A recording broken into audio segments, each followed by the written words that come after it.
know, if you buy a new game, you're paying the most expensive amount of money that game will ever be for the worst version of that game, aren't you?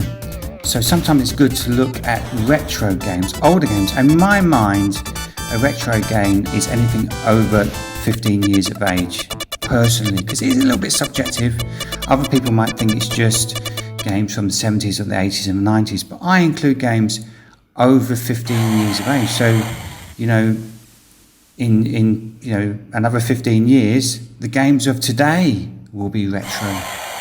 Certainly from the point of view of my channel. But let's think about the appeal of retro games and why, in my opinion, we should still play them. First of all, they bring back good memories, don't they? Nostalgia. You know, playing those old games make you remember the happy times from when you were younger, when you first played them. Certainly when you probably had more time to game on them. They're also quite simple and easy to play. Don't take up so much hard drive space. A bit more straightforward.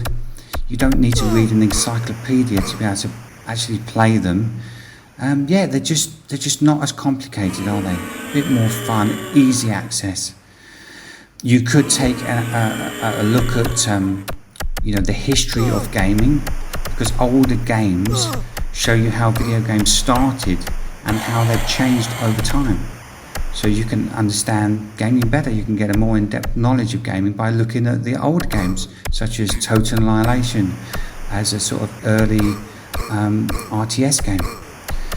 Certainly older games, retro games, are cheaper to play. I mean, I'm picking up games for like 80 pence, £1, £2. I very rarely ever spend more than £5 on a game, very rarely. Most of the time it's under £2. This is incredible. This is incredible gaming value. They can play on your older systems. They don't take up so much hard drive space. Another good reason, guys.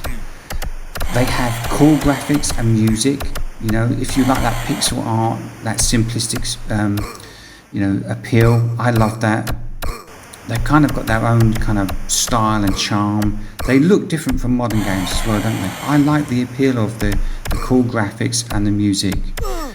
There's a fun community around retro gaming and even specific games. I'll come back to Total Annihilation. It's got a cult following, guys, for the right reasons. You need to check out that game. Maybe you weren't even alive when it first came out. You need to play it. Now, there's lots of fans of retro games, and you can join those communities. Now, a lot of the games, they're hard.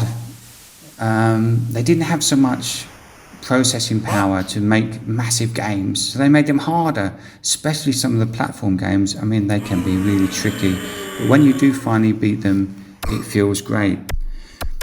Easy access, and you can play them anywhere. You've got a lot of emulators these days, so you can play a lot of the old system games. VIC-20, you can play VIC-20 games. Now we're talking retro, my son. Great. They've got unique style, these games. Think about the pixel art and the chiptune sounds. They give a lot of the retro games a special look and feel, and a lot of people love that. And don't forget also the influence on new games.